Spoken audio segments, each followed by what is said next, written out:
to my channel. So today I am talking about interview tips. If you follow me on Instagram, you know I've been going through the interview process for 2 companies and I just got offers from both of them. I'm going to do separate videos on both of the interview processes and talk about the companies and talk about who I decide to go with once I make that decision.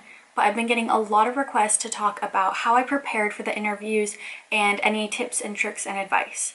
So we're going to start with the technical portion of interview tips and tricks, and I just want to preface by saying I will be referring to Leetcode.com a lot. This video is not sponsored by them, but that is the website that I use to prepare myself for any technical interviews. I don't use any other website. I've heard of HackerRank or Code Academy, but I personally have only ever used Leetcode to help myself prepare.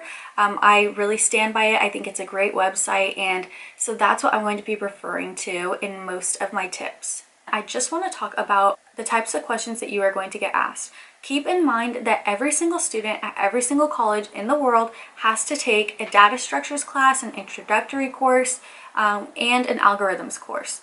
So those are like all universal. Everywhere, everyone has to take them. So because everyone has some sort of knowledge on that, that is what interviewers and companies will be asking. So they will ask you data structures questions and things like that. So if you haven't taken those courses, or if you already have, keep your notebooks or take really good notes. That way you can refer to those things while you're studying for your interview and you can stay fresh on those courses.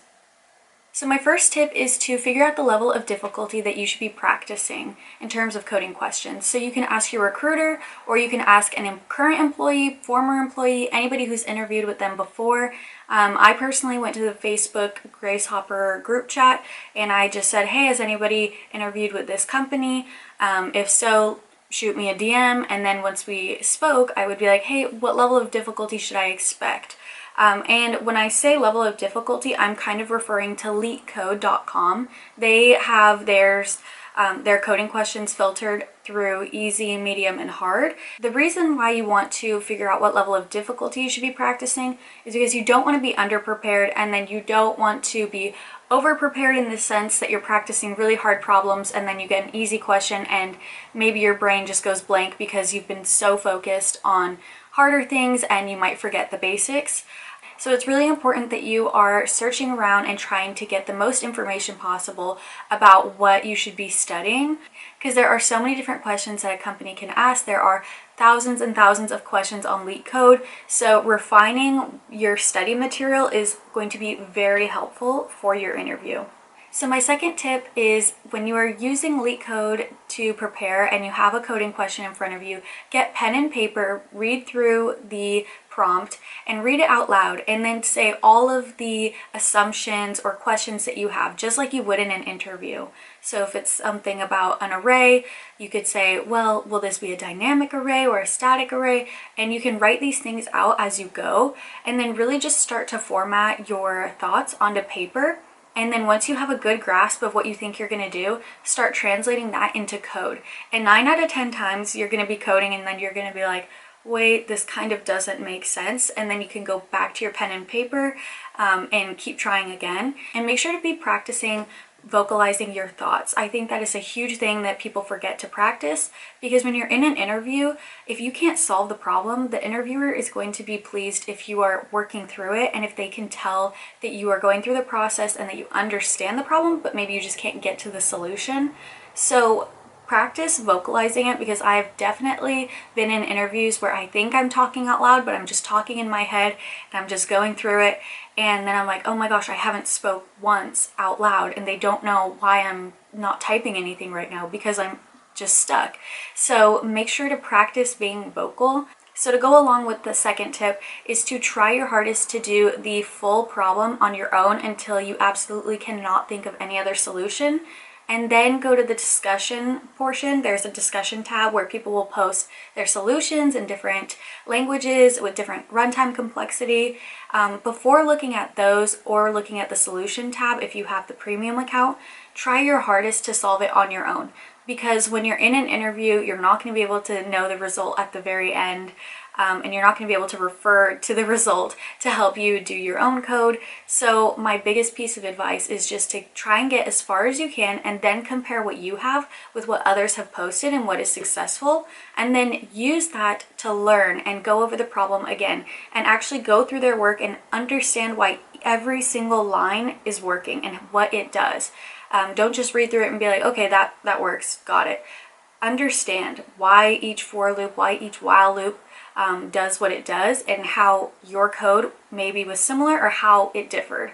And that's how you're really going to learn, is by teaching yourself and actually physically doing the problems rather than just reading the solution and then moving on to the next problem. So my next tip is, when you are actually in your technical interview, to read the prompt out loud and come up with as many questions and assumptions that you can to ask the interviewers if that is the correct thought process that you should be going with, because you really want to understand what the company is asking for rather than reading the question and taking it as your own and going on maybe with a complete different solution than what they are looking for. People will be very specific with what they want and how they want it. You might even be able to get a few hints out of your interviewer if you ask them all these questions and make all these assumptions and vocalize your thought process. But what if you have the situation if you have a really stone cold interviewer? And I've definitely had those before, and they totally change the dynamic of how you work and your confidence, because you make all these assumptions and these questions, and what if they just sit there and they're just like, well, I don't know, just what do you think? And it really makes you like scared and kind of stop in your tracks and get really nervous. But my biggest piece of advice would just to be remembered to breathe through that moment and just know that they're just doing their job. They don't hate you. They may seem like it, but they don't hate you. But if an interviewer is not going to give you hints or help and advice, if they just want to see how you would do it, then just go with how you think and read the prompt, have your interpretation of it, and then run with it. And code up an entire solution with how you think that the prompt should be solved. And then at the end, when you're walking through your work, explain why you did what you did, because of the assumptions that you had and because of all the questions that you had that maybe they weren't able to answer or tell you, but this is what you assumed and this is what you went with. As long as you are confident in your answer and you believe in yourself, and you can even tell them that. You can say, and this may be the incorrect answer, but I'm confident in myself and I'm proud that I came up with the solution. It really shows that you are a hardworking individual, and that in a situation with not so much guidance, that you can still perform and do good work. So let's say you read the prompt in the interview and you actually have no idea where to start, and you've asked the questions, they've answered, and they've told you what they're looking for and maybe given you a helpful tip, but you are still just totally stuck. Really break it up into sections. So work on the most basic of the basics of the question, how to declare the variables, if you're going to have functions, what you want them to do. You can even just start writing comments before you really get into the code. You can say this function is going to do this. And by doing that, it will show the recruiter that you are a very careful thinker and that you pay attention to detail. So you may be stalling and trying to think and just trying to buy more time, but it'll also translate as, okay, they're thinking through the process and they're going through the details. So there's ways to kind of go around when you're feeling frozen and you don't know what to do. Just try your hardest to put down whatever code you think might work, even if you know it's 110% wrong. Just write something down. A big piece of advice is to never leave an interview with nothing on the whiteboard or on the coder pad. So always make sure to try to give it your best, even if you know it's not right. There have been times where I want to start crying in an interview and just be like, can I be done? I know I don't know the answer, but you have to at least try. So comments of your code are the equivalent to partial credit when you're taking a test. Have you ever taken a math test and you write out all these formulas and you know that they're probably wrong, but on the side you write a little paragraph of why you did what you did, and then you end up getting some partial credit because it shows the TA that's grading it that you actually do have an understanding of what's going on, but you may have just goofed up on a few variables and things. Well, that's the same thing with commenting your code. So I like to write a bunch of comments, and it really differs between the interviewer if they appreciate it or if they are kind of thrown off by it.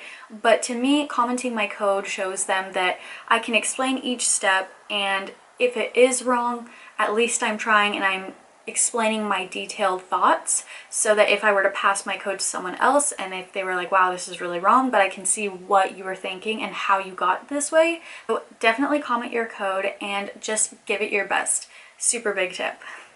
Okay, so the next tip is to study runtime complexity. You will always be asked what the runtime complexity of your solution is, whether your solution is 100% right or 100% wrong. The interviewer wants to know what the runtime complexity of your solution is and if you know how to make it better and how you would do that. So it's really important to always think of that O notation graph with all the different runtime complexities and really memorize how a for loop, an if statement, or a certain binary search tree and things like that, how they all differ when it comes to runtime complexity. And when you're asked how you can make an optimized solution, really sit and think, is there a sorting algorithm or a loop or some sort of, like a while loop or something that can make your solution better? Often it's really hard to think of an optimized solution if your brain is only thinking of the solution that you've come up with. I recommend going onto YouTube and finding different tutorials that talk about runtime complexity, or different articles if you just Google some sort of sorting algorithm, time complexity question mark. There's going to be a bunch of articles that pop up and you can select those, read through them, and there's also animations online that can really help show you how one sorting algorithm is faster than another or how one loop is different than another. And really just try your hardest to remember those, maybe write them on a sticky note, have that on the side when you're taking your interview. So a tip for when you are actually practicing the coding questions on Leetcode.com or any other practicing website, and let's say you actually don't know why a solution works and you just genuinely don't understand how theirs works and you can't find it on YouTube or Google or something like that, I recommend calling a friend or asking a tutor. You can always have a tutor from like data structures, algorithms, any of these general classes that your coding questions are going to be based off of. You can hire a private tutor and walk through commonly asked coding questions with them. Finding a tutor can be someone who's in your class with you, someone who already has done your class with you, anyone really. You can even ask instructors if they have a TA or a student that they would recommend to you that you can pay them hourly to help you study for certain interviews. A lot of people don't do this, but I'm always FaceTiming my friends after I code up a solution and I say, hey, do you have 5 minutes to talk to me about this problem? And it honestly really helps a lot. So don't be afraid to ask your friends questions or get a private tutor and things like that. People want to help you succeed after college. Definitely use your resources. So let's say that your company is not on Leetcode.com. I've had a lot of companies that I've been interviewing for and they are not on Leetcode and you don't know what to study, what kind of question. What I do is I go into YouTube and I just say commonly asked technical questions for software engineering internship. There are tons of people that put out YouTube videos with walkthrough solutions to some of the most commonly asked technical questions. Okay, so my final piece of advice for the technical portion is just to breathe and remember that your interviewers are human and that they've been in your position too, and maybe they're seeming really rude and really cold. Don't let that get to you. Just remember that you can do this and try your hardest, and that is all you can do.